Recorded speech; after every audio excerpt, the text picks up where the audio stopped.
with the Blue Icicle Phantom Power. All right. This is the replay, not pack, actually I shouldn't say that. These are replays from the ESL Pro Tour number 4 Korean Weekly. As Astrea is in Korea, he's been playing a lot of Korean Cups and doing very, very well, I might add, against some very, very tough opponents. Did pretty well at IEM qualifiers as well, but it was a tough one. Not many people made it through. I think he is still going to IEM Katowice, so I'm excited to see what he can bring to the table in an offline event, because he's been kicking butt recently and looking very, very polished as a Protoss player. These replays are not available to the public. They are only available to the official casters of the EPL. That's what they're calling it. So, sad to say, if you guys want these, you probably cannot get them. So this is extra special content. You're welcome, Bezinator. In the top right, as the blue Protoss, he is Astrea, top of Eternal Empire. In the bottom left, as the red Terran, he is Cure. Another name that is just such a hot topic right now, man. Like, these two guys are just on everyone's tongues right now, which I realize is kind of a lewd saying, but you know what I mean. Cure kicking ass online cups, doing better than ever before. He's always been a bit of an online warrior, you know, it's very true, but he's really been showing up and kicking butt, kicking the S-tier guys out of the way along his destructive path. And it's always cool to see Cure do well because he is an online warrior. Like, he just, I know it's going to maybe sometimes used as a derogatory thing, but he plays in a ton of online tournaments. I think he even plays in some of the, you know, unideal server tournaments. He actually made it through the European IEM Katowice qualifier, if I do recall correctly. So he's just it's like, it's kind of like when I was watching Beyond back in the day, and it was like, man, this guy's really kicking ass online. I really hope he does well. And that was the year that he actually won BlizzCon. Spoiler alert. But it's kind of the same feeling I get from Cure. Anyways, Astrea, just on everyone's mind because he's another promising NA player, of which we sometimes don't have a lot. I feel like this has actually been a recent surge of renewed interest in the NA scene, due to maybe some, you know, good showings at WCS Challenger. You know, it took a little while, but people started to actually respect the NA Challenger. It's been the off season, so our usual just... Oh, I was going to say something a lot more lewd, but our usual talk about, you know, the top 3 NA players, Neebs, Scarlet, and Special, maybe a little less so, because they're not participating in these big, high-profile tournaments, which can mean the other guys get a little more spotlight. Ozcraft, you know, recently had Future and Vindicta do very well. I feel like there's a lot of focus on the NA scene right now in a very positive way, and Astrea might be leading the charge because he is so active online, playing from Korea, and actually utilizing his time there very, very well. You know, I don't know, maybe like 8 hours out of the day is him actually just eating, but it looks like he's using his time there very well, so nothing but respect for this kid. And he's facing some very dangerous opponents, which are now, I mean, they're totally winnable. Like, I would even say that if he had his PVT as his PVZ, then he'd actually win this against Cure. Unfortunately, I do think Astrea's PVZ is where it's at right now for him, not so much in PVT, but I'm willing to, you know, reevaluate after this particular best of 3. That took enough time to actually talk about the build orders. We have a Hellion opener from Cure following up with the Banshees. Very aggressive. Astrea does not have a wall down right now, so perhaps I just totally hyped these guys up to have the lamest first game ever, because 3 Adepts, I mean, this is actually so much what he does versus Zerg. It's funny. Not a lot of firepower, but they kind of managed to wall just enough that the Hellions don't get that perfect lineup on the probes, and the Phoenix do come back to help out. Seems like the probe, I heard like a probe hitting something, so they were also helping somewhere. And that turned from what looked to be a catastrophic opener to an okay one. 5 probes down for 4 Hellions is not a 1-1 trade at all from the Terran player. But in terms of like denied mining and the cost of army for economy, it might be okay. Because unless Astrea has an immediate counter, which he doesn't, then you're moving on to bigger and better things. You also have the chance of these Banshees to do a lot more damage, but Kira didn't know it was a Stargate. He had the information. He still went with it. He now knows with the Banshee, he's got to be a little more careful. And he is going to be so, not careful, but just kind of lucky in this regard. The Phoenix immediately go for a counter, trying to get what damage they can done. They found a couple SCVs, but now they're not back home. And Astrea never really got sight on the Banshee follow-up. So this is still not that great for Astrea, who does use a recall, does have an observer. He went Gateway, Stargate, Robo, which is actually kind of greedy, you know? Like, there's not a lot of production here. But it works out in favor of dealing with that Banshee, so only loses 4 more probes. I mean, total here definitely could have been a bigger difference. Definitely could have been a much bigger difference. So Astrea, even catching the second Banshee before he can do anything, just makes it, I feel, back to even. If Astrea can just get a couple of chrono boosts on these probes here, because 47 to 43 workers is not where you want to be at, as Kira finishes his 3rd CC.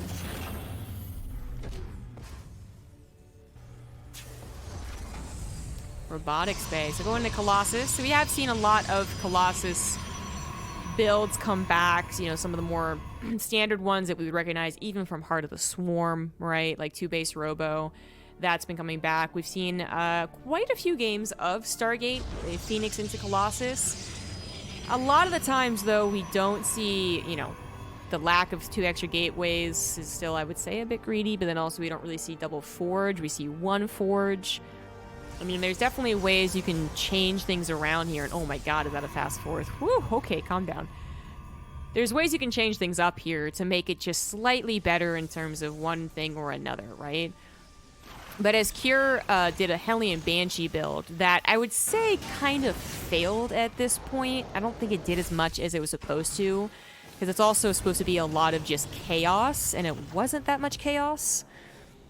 Astrea can actually do a little bit. He can be a little bit greedy. Like, he hasn't seen the 3rd CC timing until, well, I think just now with the move out. Oh no, he did see it in the main base, but still, even if he didn't, like, even if it was a 2-base follow-up, you gotta figure they're going to be delayed on that because they invested not just production time and minerals on, like, Hellions, but also a lot of gas. So it's not like it's the easiest thing to just follow up swiftly into a bio attack. Now, holy Jesus, I do not agree with this. I mean, I'm talking about Astrea being a little bit greedier, but a 5th base at 7 minutes?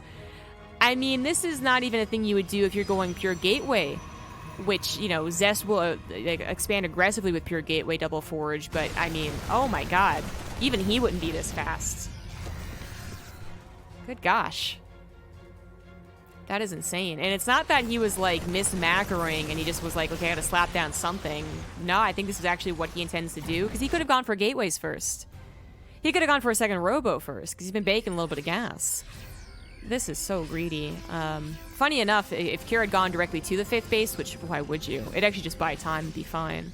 But in this case, as long as he doesn't die here, which I don't think he will, then Kira won't even know about the 5th base.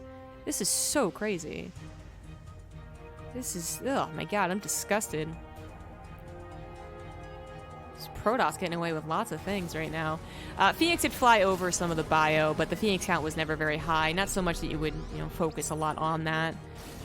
There was a lot more on if he can build up a big enough army to defend against this, and I'm not sure he can. I'm not sure, man. Those charge lots run face first into the tank fire. Second Colossus pops out. Perhaps that will be enough alongside the Force Field plus Guardian Shield. But this is a little bit scary. Zealot's actually thinking about coming from behind. Is definitely a good move against tanks. A couple Marauders come forward and actually slice away from the rest of the army. That's a nice grab. That wasn't Marines, that was Marauders. Not too shabby there. Astrea is trying to set up a big, basically a big surround. And does he have one coming from 3 different angles? The Zealot's on the backside perhaps a little bit late though. Tank's already firing on top of the Colossus. This one tank is going to grab that one Colossus. But is it actually enough for Kira? It doesn't look like it. He will be pushed back momentarily, but he's ready to go for round 2. I think Astrea is as well. He's got a lot of charge lots here. That's something that Kira can micro against, but you have to be very careful, right? Because a couple force fields can ruin your day. Kira is on 3 bases, fully saturated. No sight of a 4th base quite yet, so we can just focus entirely on the micro on the front lines. But Astrea still has, as I said, still kind of a scary army. It's missing a couple key ingredients, for sure. But he can take this army on. A couple Stalkers being added in is nice, just to chase down some of the units and also protect his Colossus, his sole Colossus, against those Vikings, of which there are not many. A tank just anchoring this push a little bit, ends up scaring Astrea away. Now Astrea going to have a really tough time reinforcing. He did not have a pylon over here. He's forced to evacuate the 4th base, I think a lot because he's missing that pylon. 2 Colossus trying to get the damage done, but with a lot of Marauders and a big Concave, they are struggling to do so. But the Medevac's also struggling to keep up with how much action is on the field right now. They are almost entirely dry, so a lot of those stims really hurt. Astrea, where are you going, buddy? Don't reveal your 5th base. Curacil does not know about it, and it does have at least some mining, although not a lot. This 4th Nexus looks like it might just fall. Astrea is going to barely be able to save it. His Stalker's trying to save his Colossus. His Colossus trying to get shots off, but the army was actually running back so much the Colossus barely got any. Doesn't matter, though, because the Zealots ended up taking care of things. Astrea, having gone for double forge, is also going to reap the benefits of that very, very soon. And this was probably the right time for Cure to evacuate, but look at this Nexus. Oh, it was so close to dying. That sucks. Just a couple tappy taps with a couple Marauders would have done that in, at least given some, like, satisfaction, I guess, to Cure. Now, it wouldn't have actually been that important because Astrea would just send all his probes over here. It looks like he might have recalled some or just produced that entire time. But, yeah, that should have been killed. That should have been killed. Astrea now headed to a 6th, which Cure, again, he just doesn't understand how much economy his Protoss opponent has. It's not going to matter so much now as we've kind of gotten to a point of well, nothing's happening. They both are just macroing, and they both are still pretty good macro as well. Cure floating over his 4th, getting 2-2 finished, getting all of his extra production facilities. Not in a bad spot yet. But, you know, I feel like if you knew that they were going to do this much expanding, you would try and do a drop somewhere or a Liberator somewhere, because you could have an opportunity to pull them apart. But he focused so much on doing just a direct attack, which made life a little bit easier for Astrea, who didn't really have a lot of units, just a couple of key units, right? And it's also going to really affect that bank in the later stages of the game. Cure might be like, you know what, it's over, my mid-game's over, I got to go into turtle mode, which a lot of Terrans sometimes just figure they got to do. And that's fine, that can definitely win a game where you're behind 2 bases, but it's again, just such imperfect knowledge for Cure right now. I guess he scanned the 5th knowing about it now, but he doesn't know about the 6th. Maybe he figures it out, but he actually didn't have anything spotting in that middle left base. 3-3 is on the way for Astrea, but he's going to take the fight here and now, jumping on top of the Planetary and using a lot of his Zealots to do so. Not many of his units actually engaged with Cure's army, but Cure does not feel confident enough to chase after that, and unfortunately just loses his 4th base. He does have another one in production, over halfway done, and he did not lose his army, so production there isn't such a big deal. He can go ahead and slap down yet another command center. He doesn't have to replace anything right now, but we are going into a very, very long game, it looks like, because Astrea might even expand again as he starts to bank a lot of minerals. He's trying to spend everything on just production. We have now triple Robo as an option. A Warp Prism coming in for harassment, as well as pressuring when he sees an opportunity. Disruptors, a natural follow-up, at least one. Astrea is maxed out. And those upgrades continuing, they're going to finish. He's probably going to start shields. Dark Shrine's going to cause a lot of bother for Cure as well. But this is Eternal Empire, and turtling is very fair to do on this map. Missile Turret plus Planetary, Missile Turret plus Planetary, and Cure can probably play out this game for a while. Cure has shown some very good late-game TVP. Late-game TVP in an ideal world for the Terran is actually mostly like Viking, Liberator, Ghosts with very little bio. Maybe enough for drops or to kind of cover the army. And then, you know, late-game Protoss, we talk about carriers a lot of the time. Which, I mean, I'm just thinking back to that Showtime game on Wardy TV, but it is usually the best option as long as they're covered by storms and anything else, so we might just get to that point, but right now Astrea is still on this non-Stargate army. Cure still not really with a lot of ghosts, no Liberators quite yet. I mean, it's definitely a decent ghost count, but the Vikings looking a little bit useless. 2 Colossus, I mean, it's not going to throw them away. You actually might kill them. I take that back. You might kill those Colossus as you maxed out, but we'll see. If they die to the Vikings, it's not the biggest of deals. There's a lot of the rest of the army left here for Astrea, including those Disruptors, which really have no counter. Splits can do only so well. And then you usually want to try and get up to Liberators to start pushing them back. And then we get into the classic, like, big ol' scary army versus mobile army. Kira is going to head for that left base while also dropping. No, he's actually going to return home to defend this War Prism. Unfortunately, this Ghost not fast enough to kill the War Prism to stop, like, 9 more Zealots from coming in here. Zealots in the natural already dealing 12 SCVs worth of damage. It's really not... Economic damage at this point maybe isn't the worst thing, especially if Kira can get something in return, and Astrea is not going to meet the army. It looks like he lost track of the army, actually. Surprisingly enough, he's going to lose control of his 5th base. EMP is kind of funny. It would stop a recall, and it does stop Tornado Boost, I guess. And it does weaken the Nexus, of course, takes away the shields. It's always funny to see it on a building. Now that Nexus does go down. This War Prism is actually still chugging along here. Managed to grab 4 Zealots before dying, so they're going to chop up the SCVs over here. Kira is replacing the SCVs. Well, he was. There we go. He's back to replacing the SCVs. So again, it's like economic damage is not really the biggest of deals, but in the same vein of things, it's not really a big deal for Astrea to lose 20 Zealots either. He's banking a ton of cash. And he's more so hoping that Kira kerfuffles, you know, like goes to defend and then doesn't focus on the main fight, or vice versa. And then suddenly that War Prism does do way too much damage. The Liberators have got to be the next choice for Terran, not just for those Disruptors. Yeah. Oh, the blood and carnage right there. But also it helps, it's just so much easier to defend this type of shit against, with Liberators. I mean, Blink DTs will destroy a planetary even with building armor. Oh my god, they destroy the orbital before it can finish. Liberators would have helped with this, but they also could have just ran past the Liberators, so it's definitely not a end-all be-all solution. Disruptors once again getting amazing shots as Kier. He was actually focusing on the fight, but he was just resieging his Liberators. But that's 2 bases instantly gone, and Astrea might even get away with a couple of these DTs. And then this fight's going to go favorably for Astrea because it's definitely not all of Kier's army. Kier not able to remax either. He lost planetaries, he's lost SCVs, and he just took a terrible fight. He could do one or the other. He could not do both.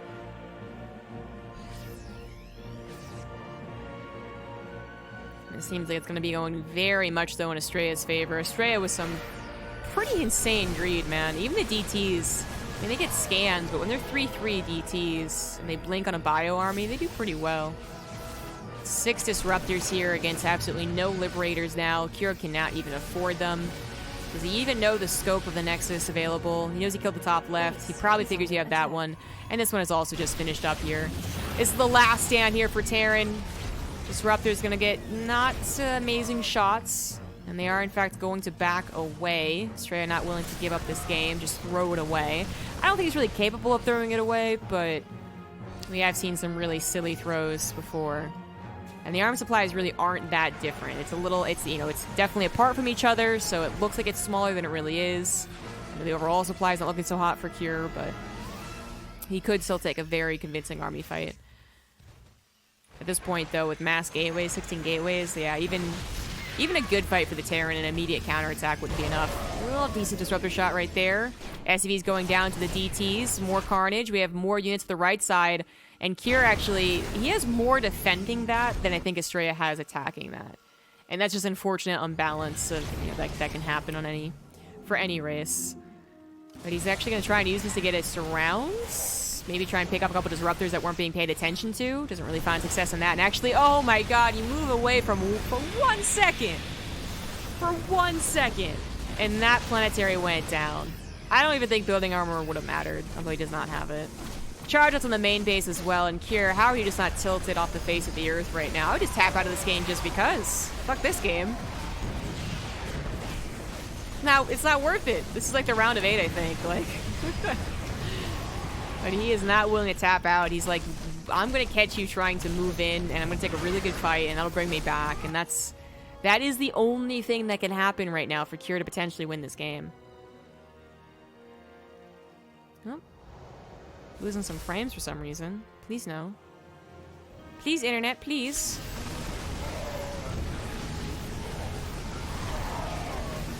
I can start a recording as well, just in case. Decent concave on that high ground means the disruptors weren't getting the most amazing shots, although there's so many disruptors that just all combined together. It's decent enough. Astrea also going to instantly remax. He's going for the double Warp Prism strategy, continuing his shield upgrades. Not even thinking about going into Stargate, apparently.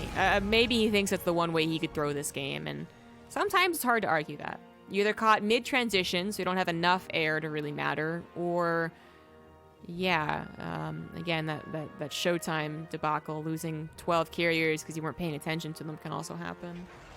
Make it happen with this army, so, you know, whatever. But he doesn't care. He doesn't want to go Stargate. Whatever his reason. This is an orbital. It's always a desperate sign for a Terran. This guy's Vikings landed because there really isn't any reason for them to be up in the air. SCV's going down to some disruptor shots. Here come the warp prisms. Astrea has about 20 supply to fill with these warp prisms with whatever he sees fit. Astrea now aggressively expanding. Could probably take the middle 2 bases as well. And what do you do against double warp prism with speed? You don't do anything. Not even like a whole line of missile turrets would have stopped that. DTs could try and blink to kind of maximize their effectiveness. There they go, but they have been revealed with EMP. Which is a really nice spell to have. Looks like we have some carnage on the right side. Disruptor is getting some okay shots. Once again, just okay. And this army of Astrea is actually getting very, very small. Astrea, do not throw this game. Being overconfident. Kier just unwilling to die. Oh, the beautiful shot. Almost got the ghost as well. But a storm added onto it does make it pretty good. The ghost would have been the prime target, but so be it. Astrea does need to start replacing his units more so, not just gateway units, but also robotics units. But Mass Stalker Zealot is going to be enough here. He's going to start taking out the medevacs as well. Any ghosts, just high priority targets. Kier is trying to rush back with the rest of his army. He can take an army fight like this if his entire army is together. But it was disengaged, like going somewhere else, dealing with the War Prism, who knows. But this is going to give Astrea enough time to get in another warp in of Zealots. Again, like 18 gateways here. He should be able to deal with this. Libra is going to go down to the massive Blink Stalkers. Zealots actually get choked in a little bit. This ended up not being the best fight, as a lot of bios left over. Astrea needs to potentially give up this base just to buy some more time. He's got triple robo. He's got 16 gateways. He can actually do something here. He just needs to get up this base and not be stubborn about it. It's exactly what he does. Some Zealots coming to the right side. Kier's not going to be too happy to see that that is a Nexus, but it is going to be easily killed. Kier desperately trying to get another base up. Is going to be seen by an observer, so that's not going to last too long. But Astrea, ooh, needs to be a little bit careful. Kier, I absolutely would have tapped out of this game. This would have been just like an FU game. Doesn't matter. I don't care if I lose 50 MMR. But Kier is not me. He's a much better player than I am, with a much better mentality, apparently.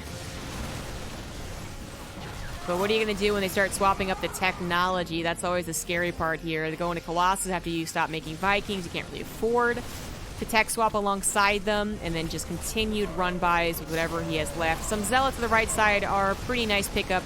You know, like 800 minerals right there gone. But who cares? Astrea even going to collapse in on that army, waiting for his Colossus. There we go. Disruptor, looking for a good shot. Grab a couple of good units. The second Disruptor, not going to get anything. Kier is going to survive. He once again deals with the main base attack. Just barely, but he does. But that supply is now looking real sad, even in the army supply. Well, a little sad in the army supply. Definitely worse on the worker count. And all Astrea really needs to do is either get rid of workers so he has a bigger army, or finally take that one devastating disruptor shot, and then he'll have the game in the bag. But Kier is lasting so much longer than I thought he would. Astrea has actually completed a bank. He had like a 4,000 mineral bank at one point, and it is gone. But he's definitely not going to let Kier take any more bases. He saw this one with the Observer. Kier didn't even... I think he pulled it back, didn't even try and take it. So now Astrea gets that base. This one's going to die, actually. We're going to run out of orbital soon enough. One planetary and now 3 orbitals when this one dies. So even scans are not going to be a problem. Not just for DTs, which is always the obvious thing, but you really want to size up your army before you engage, and you kind of need to scan against this type of army to see what they have. Oh my god, there, oh geez, that was a good one. You really need to scan ahead to see what type of army and what's lingering behind. That's when surprise High Templars really kill you, is when they run out of scans. I think this might be it, guys. Astrea now up 20 supply, fully maxed on his upgrades. Has a couple of Colossus in there just to mix things up, and there's not enough Vikings to really combat it. Kier does lose the command center despite being able to save it. His SCVs just couldn't get to the repair in time. Astrea might go after the planetary or might just force the issue up the ramp. Looks like he's choosing the ramp? No? Okay, alright. Kira trying desperately to get up his Viking count. Against 3 Colossus, you definitely want to have like 10. Which is so difficult for him to afford. There's the planetary going down. It lasted longer than I thought it would. Even completely depleted the Vespian gas, but still not a good sign. It's no longer mining. How are these not depleted? Alright. Couple more SCVs going down. Curious really not been on the terrible SCV account. We just put in a terrible amount of mineral pouches. He just couldn't mine for very much. EMP's blanking the Zealots. Astrea could just simply leave after that, and that's exactly what he does. Kira might just do a YOLO, hope to God this works move soon, if he can find a concave as well, and that's exactly what's going to happen here. No storms. I just hit Disruptor. He's going to try and split away from that. Doesn't really work out. And to be honest, it wasn't that pretty of a fight to begin with. That is going to be it. GG. Astrea takes game number 1. After a little bit of a risky opener, you know, there was like a potential for the Hellion Banshee to do more, and then getting a 4th base that fast, and a 5th base that fast. I mean, that was the real risk there. What a madman. The next map is going to be on Triton.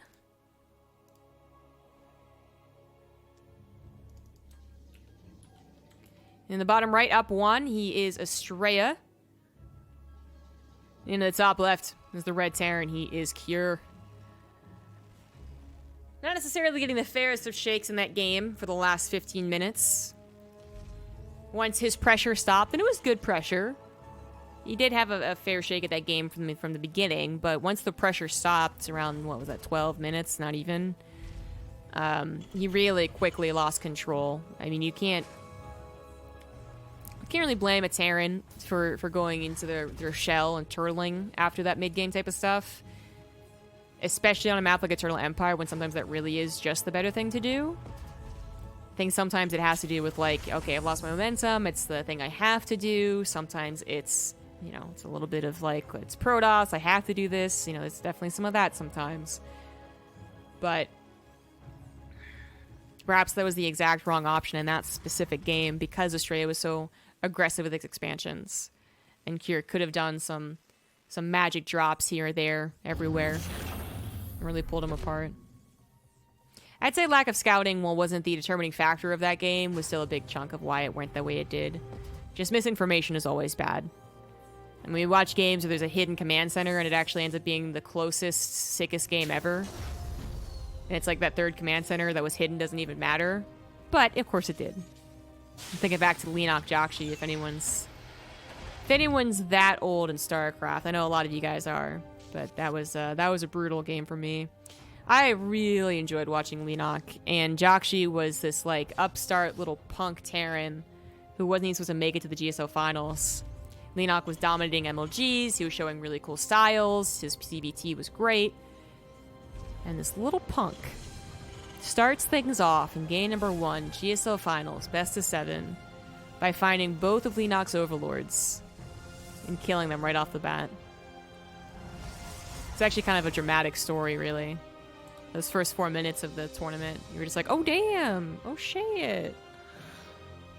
And then there was a pretty sick game on, I think I was told Reem, or some similar map to that, where Jakshi hit a command center, not just in the top right, but there was so much space behind the mineral patches back in the day because Liberators weren't a problem. Well, that's not actually the reason why. I mean, it was just Liberators actually don't want a lot of space behind the mineral line. So that's the problem with a lot of Heart of the Swarm maps that come back. No, that's not the issue. Oh, he's proxying a starport. But there was literally so much space for one reason or another, just the way maps were, I guess. Imagine this much space, like all the way back here. You could have an orbital back there. So Leonok even scouted for hidden bases. I just didn't see it because he only scouted the like the rocks or something that were guarding it. I don't remember. I never forgive, never forget. All right, Jakshi's also on my no-no list. He beat me at my at the time favorite player. Have another Hellion opener here from Cure, which is a bit bold of him. It might seem a bit bold, especially to Astrea, who's like, okay, you tried this last time, I didn't do anything, what's the deal? But when combined with a proxy medevac, then that changes it up enough for certain to really get some damage done. So this time he's going to try and get a wall off, even putting the Robo on the front lines. That covers the Hellion push. It don't cover the Hellion drop. In fact, quite the opposite, because now you have even less buildings covering your mineral line or scouting the drop to the north.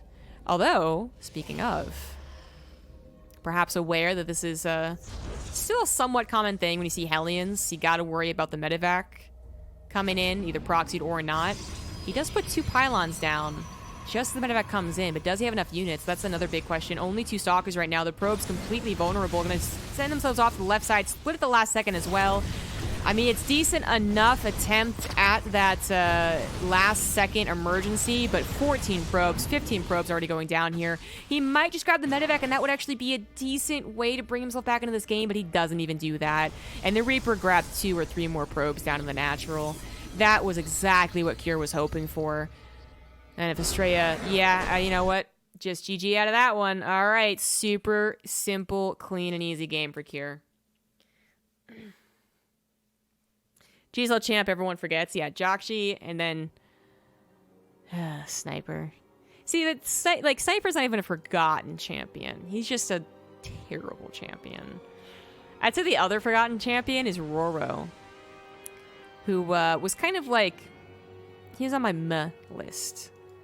He got a lot of cred for being a Brood War player, but he did come around, as many ex-Brood War players did, when Broodlord Infestor was super popular. That contaminated so much of Pro League, it was disgusting. And Roro definitely leaned into the patch thing. Also Seed, yeah. Too bad, too, because Seed actually had some decent personality. It's just kind of funny, though, because he was up against the guy who was the personality. He was up against MC. So even though he tried to, like, do some funny things and be even a little BM and whatnot, everyone just, like, felt bad for MC. It really worked against him. In the top left of Ephemeron, it is the Red Terran Cure. And in the bottom right, the Blue Protoss Astrea. So one super long game, one super short game. There you go. With smaller bases force production being built outside of the main. That kind of makes sense. I mean, again, I don't remember what map it was. I'm just guessing Tal'Darim. But as much as there was space behind your mineral lines, some of those old maps did not have a lot of space in the main either. I think there was, I mean, I'm not doubting you, Gimbleby. I'm sure they said it, but I think there was a point in time where map makers were decidedly being like, no, you have to build elsewhere. I think there was a point in time where we actually were getting very close to, like, Brood War map making, which is a good thing to mix in, but not, you know, totally copy. And I'm just thinking of Bridgehead. Bridgehead was such a Brood War map in my mind. The way it was designed, the way they wanted the army to move, the amount of space in your main that you had to build shit. Which was nothing. It was literally nothing, guys. It was like, it only existed for one map pool, I think, so it's very likely you guys don't remember it, I haven't heard of it. But just imagine, like, this is the end of your base. Like this, over. And that's all you get. And there was a ridge next to you, which, like, tanks could siege over and units could hop over, and it was just bad. It was just so bad. Anyways. A little pylon proxy here, just kind of hiding it to the side. It's interesting. Hear me out, though. I'm about to do something big brain, super analytical. I could be totally wrong. Ephemeron does have certainly a fair number of tank pushes on it. I think the natural distance is favorable. The way the natural can siege up and slowly come forward, I guess, favors it as well. Maybe some other things I'm not, you know, I'm missing out on, but we do see a decent amount of it. And Kira has gone for a lot of factory-based openers here, not just a simple 1/1 Widowmine drop. If you can get a couple of Zealots off to the side to come in behind a tank push or a Cyclone push or anything like that, it does make your life a lot easier. So that's what I'm thinking it's for. It could also absolutely just be for scouting another medevac drop, because medevacs will commonly come in from the bottom side. You kind of want a medevac drop to come into the main base because you also want to get some scouting with your medevac drop. So both, either, maybe something else I'm not thinking of. Definitely not for hidden tech, though. He does put that down there. Like horseshoe maps? Like test bug?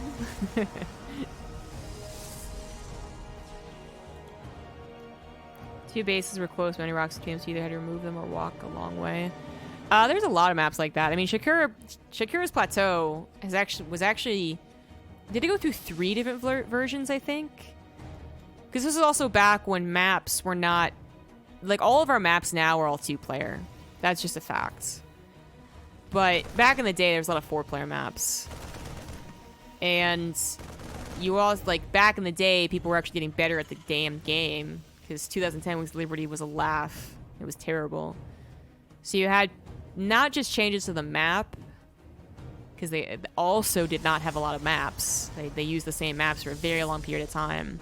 So many things were wrong back in the day, guys. Shit, I lost my point. Fuck. Figured that was gonna happen. I was like, you're going on for too long, ZombieGrub, you're gonna lose it.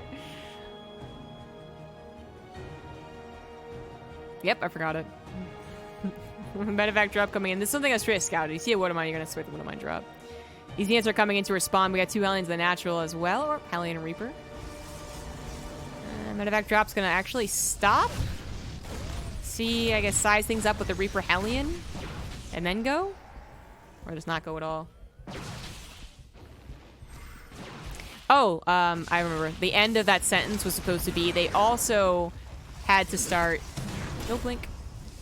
Had to start forcing cross positions. So the tournament maps and the ladder maps would be like different in terms of just if they were forced cross or not. That's the point I was leveling up to.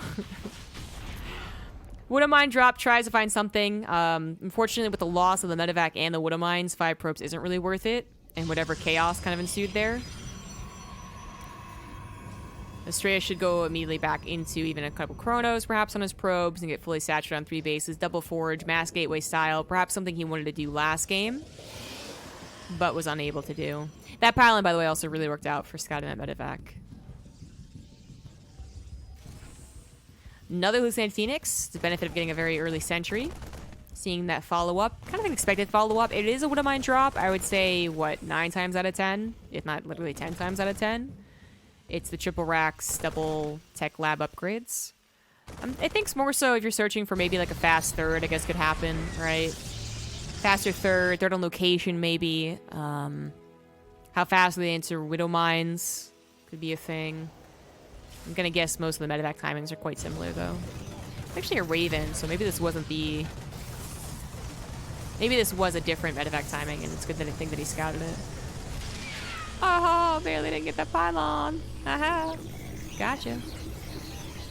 The Raven can freely do this since there's no Stargate, but it will eventually want to go back home and pair up with the rest of its friends.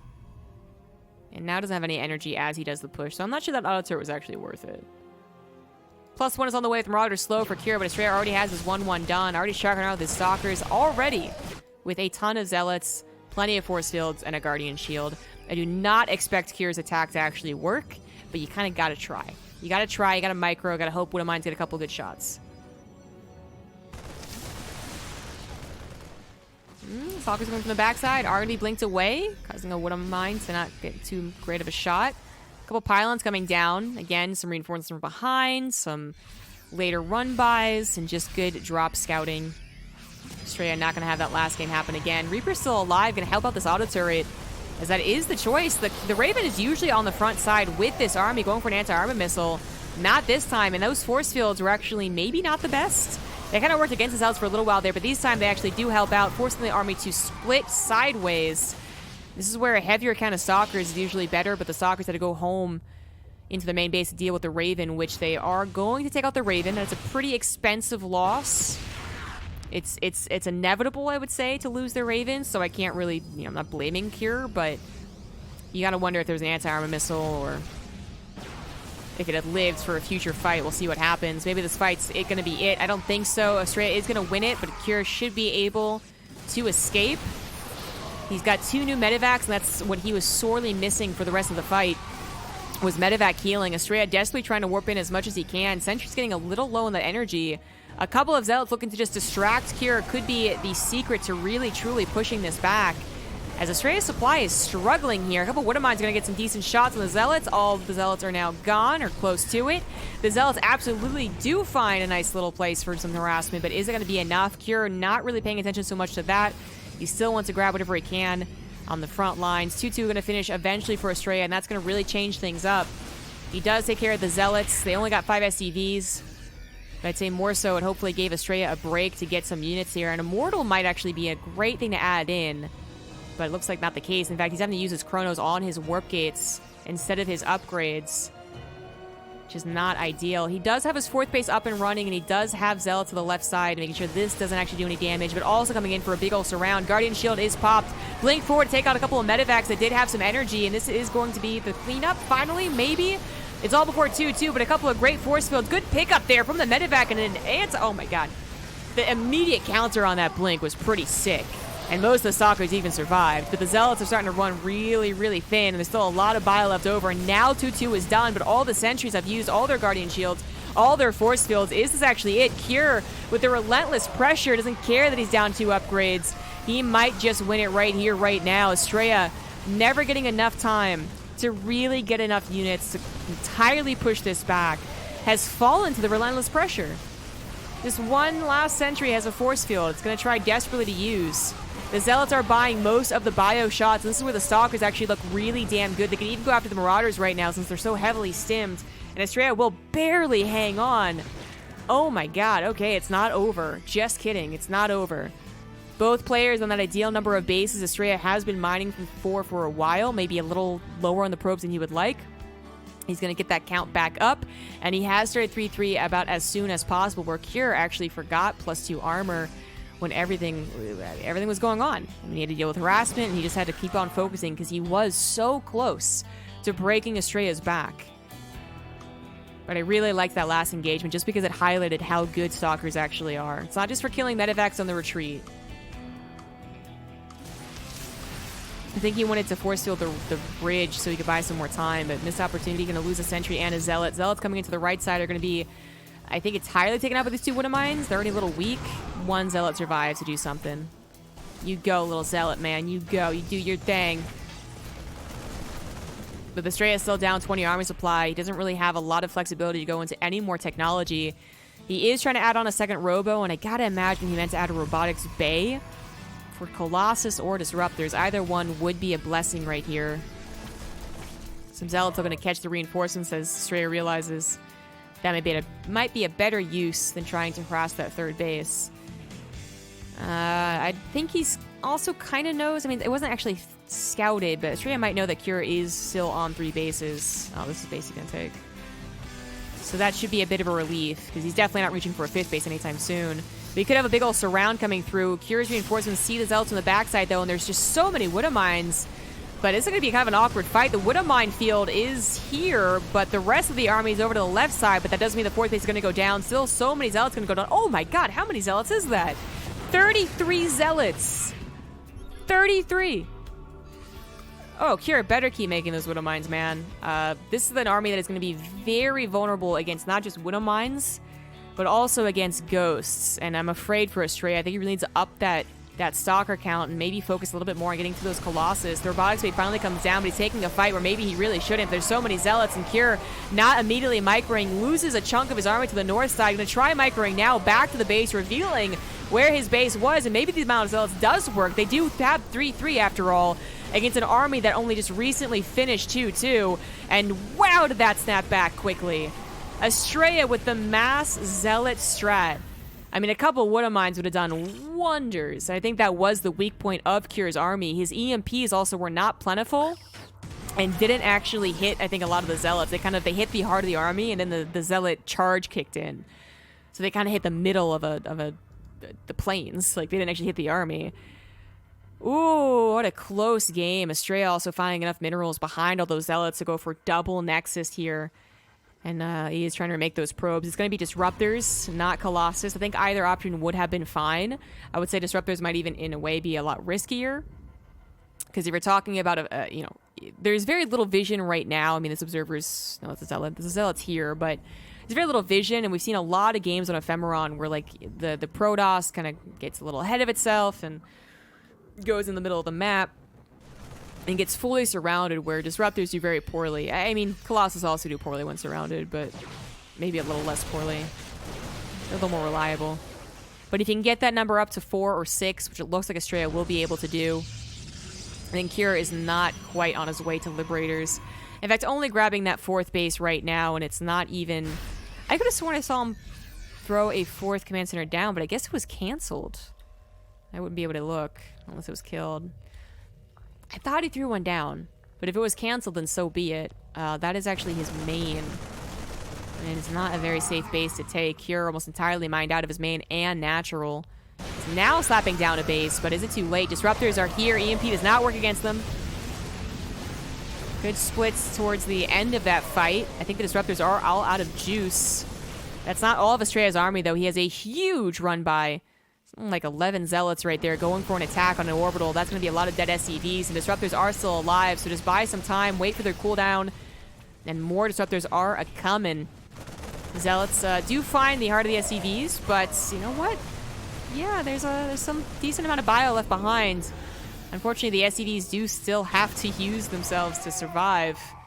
They sacrifice themselves for the greater good. 18 SCVs go down, but it maybe he saves 16 SCVs and this bio, I guess.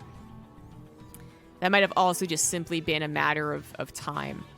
You know the fight's happening. You might have a situation where you can engage. You don't want to be spending time microing against the Zealots, so you just pull the SCVs into them. That might have been the case as well. Good news is his 3rd base is still alive. His 4th base is now done, and maybe he can try and get a bunker up before these Zealots hit. Nope, not going to happen. So Kira is not, he's not dead on the economy, and he did kill this Nexus. Although not a lot of probes, and Astrea is once again double expanding, continuing to make a lot of Disruptors. Cattail in the face. Oh god. And finishing up his shield upgrade as well. Why is it being wrong? Good scout with the Zealot, alerts Astrea to the army positioning. He's going to blink forward, go after a couple of these ghosts. At this point, ghosts are just looking to blanket the entire army. There's no high-profile targets right now. Not even, like, there's no Archons. Even the Zealot numbers have drastically decreased. They're just looking for straight-up overall damage, which they're pretty good at. Well, a little run-by to the right side. This was the army that was holding against the Zealot run-by. Now doing some counter damage, getting some serious revenge. 7 probes immediately go down on the transfer. A couple warp-ins try and happen, but into the slaughter, that is what is going to shortly be 3-3. Kira has at least been very good about always getting that attack upgrade first. It's okay if you skip the armor for a time, but definitely get the attack. 3-3 is finishing as he engages. Scan reveals Astrea paying attention. He is now, but is it too late? Oh, dear God, those EMPs were great. The Disruptors do get some decent shots. This one going to get another okay shot. It might just be enough as the rest of the army comes in from the right side. But Kure, knowing that, goes back into the natural, scans ahead, sees nothing to respond. Triple drop into the natural, but that Nexus did not go down. And was it actually a good enough trade for Kure? Perhaps if he gets these Robos and Robotics, but he's going to depower the Colossus transition, get one of the Robos, 2 Robos perhaps. They're both going to go down here. And he might even be able to get away with a couple of these units. He's not even going to try. He's going to instead engage to the left side. There are a couple of Disruptors. This is where it gets really, really hard for Astrea. Disruptors, as cool as they are hard to micro in these high-pressure situations. Kira's getting great concaves, and he's getting decent enough splits, and he's also taking down the Disruptor count. 1 Disruptor is left after being up to, like, 6. And he just took away Astrea's Colossus transition, which would have been those units that are a lot more dependable, which I think he sorely needed 3 minutes ago. You're also finding that bottom left base, and Astrea looks like he is crumbling under the pressure. He's going to try and take a good engagement, finding a couple of the reinforcements here, but he is on a pure gateway army against equalized upgrade bio, with only a 1 Disruptor to try and get a good shot. He's going to try and get a couple of these Disruptors off to the right side, gets 1. Not exactly the best, and Astrea's supply going down sub 100. That's going to be it with the concave. Reinforcing units coming in to take care of the last Disruptor. That's it. Kure pressure, pressure, pressure, man. He never really let up and takes the 2-1. These Terrans with their APMs. Stop it.